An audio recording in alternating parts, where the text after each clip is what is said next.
Good day, everyone. In this video, I will teach you how to create payment terms. Let's focus on the step to ensure that this is implemented properly and effectively. Before we begin discussing how to create payment terms, let's talk about the purpose of this.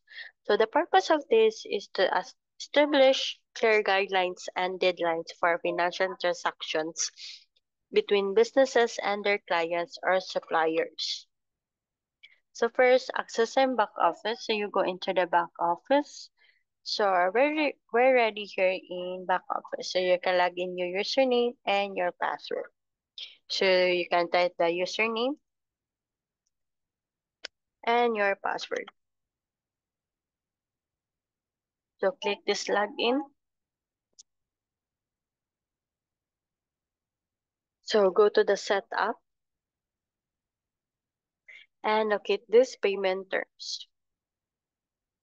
So we're ready here in payment terms. So I will discuss this part what is all about. So the terms description, meaning they describe the specific terms and conditions agreed upon for payments, such as due dates, discount, or payment time.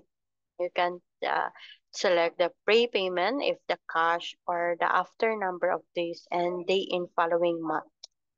So the GL account PAS, you can select the if the under the current assets, the money, the other asset or current liabilities as and etc. And show NPS, you can select this yes or no if whether the payment method should be visible and selectable in the PAS system. And the capture card info, you can select this yes or no. Determine whether the system capture and store credit card information for future transaction or authorization purposes. So we can update this if they have changes or added. And from now, you can create the terms description. For example, 10 days. So the prepayment type. So the payment time is the after number of days. So the days or day in following month, for example, 5 days. Then show. Then after that, you can click this add new.